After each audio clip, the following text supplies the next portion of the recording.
Bismillahirrahmanirrahim. Assalamualaikum warahmatullahi wabarakatuh. Pada kesempatan kali ini kita akan belajar di kelas 6. Materinya adalah tentang bilangan bulat. Adapun submateri yang akan kita bahas adalah sifat komutatif, asosiatif, dan distributif pada bilangan bulat. Tetapi sebelumnya, bagi kamu yang belum subscribe, silahkan subscribe dulu ya. Pencet tombol like, kemudian share channel Guru Cerdas agar channel ini dapat terus berkembang dan memberikan manfaat bagi kita semua. Nah, sekarang kita akan berbicara tentang sifat komutatif. Sifat komutatif atau sifat pertukaran adalah sifat operasi hitung terhadap dua bilangan yang memenuhi pertukaran letak antar bilangan sehingga menghasilkan hasil yang sama. Nah, sifat komutatif ini hanya berlaku untuk penjumlahan dan perkalian saja. Sekarang kita akan berbicara tentang sifat komutatif pada penjumlahan. Sifat komutatif pada penjumlahan ini dirumuskan A ditambah B sama dengan B ditambah A sama dengan C.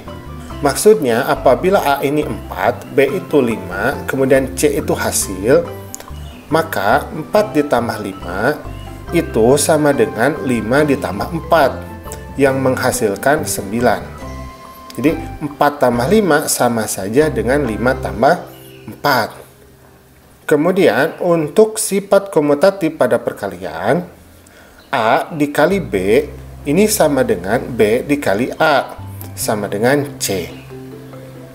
Maksudnya adalah apabila 4 dikali 5 sama dengan 5 dikali 4 sama dengan 20. A ini 4, B itu 5, C itu 20. Jadi 4 dikali 5 sama saja dengan 5 dikali 4 karena hasilnya adalah 20. Nah, sekarang kita akan berbicara tentang sifat asosiatif atau sifat pengelompokan. Sifat asosiatif ini adalah sifat operasi hitung terhadap tiga bilangan menggunakan bantuan pengelompokan dua bilangan dengan tanda kurung, dan apabila pengelompokan ditukarkan, hasilnya akan tetap sama.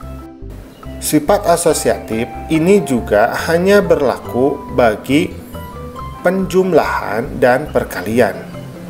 Untuk sifat asosiatif penjumlahan, kita menggunakan dalam kurung A ditambah B ditambah C sama dengan A ditambah dalam kurung B ditambah C sama dengan D. Kalau kita masukkan dalam soal, maka misalkan A ini 4, B itu 5, C itu 6, kemudian D itu hasil.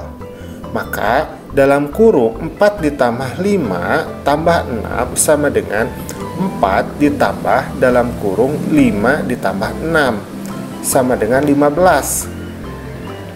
Jadi maksudnya apabila tanda kurung ini kita pindahkan, itu hasilnya akan tetap saja. Jadi akan tetap sama, menunjukkan hasil yang sama. Jadi apabila kita tambahkan terlebih dahulu 4 ditambah 5, kemudian ditambah 6 hasilnya 15, ataupun kita tambahkan terlebih dahulu 5 ditambah 6 baru kemudian ditambah 4, maka tetap saja hasilnya pun 15. Nah, untuk perkalian dalam sifat asosiatif ini digambarkan dalam rumus dalam kurung A dikali B dikali C sama dengan A dikali dalam kurung B dikali C sama dengan D. Jadi kalau kita masukkan di dalam soal, apabila kita kalikan 4 kali 5 terlebih dahulu, baru kemudian dikalikan 6, ini hasilnya 120.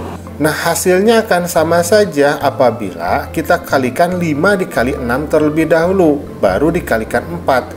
Maka hasilnya pun tetap menjadi 120. Nah, inilah yang dimaksud dengan sifat asosiatif atau pengelompokan. Nah, sekarang kita akan berbicara tentang sifat distributif atau penyebaran. Sifat distributif ini adalah sifat operasi hitung dengan dua operasi hitung yang berbeda. Salah satu operasi hitung ini berfungsi sebagai operasi penyebaran dan operasi lainnya digunakan untuk menyebarkan bilangan yang dikelompokkan dalam tanda kurung.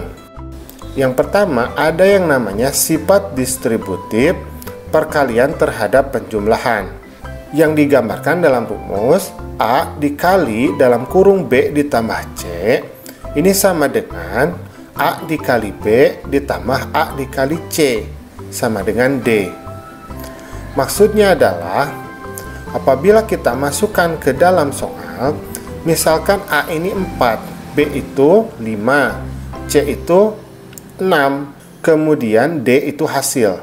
Maka 4 dikali 5-nya ditambah 6 terlebih dahulu sama dengan 4 dikali 5 ditambah 4 dikali 6 sama dengan 44. Kemudian ada sifat distributif perkalian terhadap pengurangan. Apabila kita tulis dalam rumus A dikali dalam kurung B dikurang C ini sama dengan A dikali B dikurangi A dikali C sama dengan D. Misalkan 4 dikali 5 dikurangi 3 sama dengan 4 dikali 5 dikurangi 4 dikali 3 sama dengan 8. Jadi 5-nya dikurangi 3 dulu, berarti 2 kan?